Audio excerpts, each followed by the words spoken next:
还有，即摆因为囡仔生了少，未少的高中、高职招无学生，也毋过南部有2间技术职业学校，这学生是去倒济哦。一间是屏东的内部农工，因为这个科系真有特色，结合着在地农业的发展，互在地囡仔真有兴趣去读。也有台南海事的轮机科，因为政府各干各做，甲这个理化风电的政策。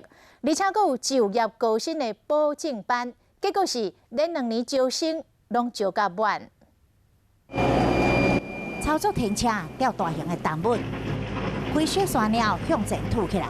机械操作是有模有样，因拢是屏东内部农工学生所读的是农业机械科，近年来非常热门。就因为屏东内部出产真侪农作物，亲像是可可啊、甲红梨，学校就将这科系结合内部在地特色，和招生会当讲是达当满。那我们这边是属于山区，我们的农民他需要开垦他的山坡地，需要开垦来做种植，所以我们的小山猫也很夯。随着农业生态改变，所有嘛是农业机具的操作，工业机具嘛拢爱学。在3年里面，最少会有6张证照。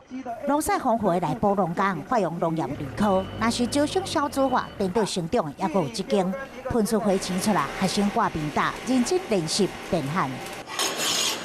教室内面拢传出换工的声音。台南海事轮机科过去足足停就14档，不过随着各干各做，也有离化风电政策影响，人力需求增加，毕业了后起薪16万。往商船上面工作，他们的薪水是陆地上薪水的3倍以上。结合在地特色，以及对着发展趋势靠北，若是大乡学校的名号，嘛真做学生的首选。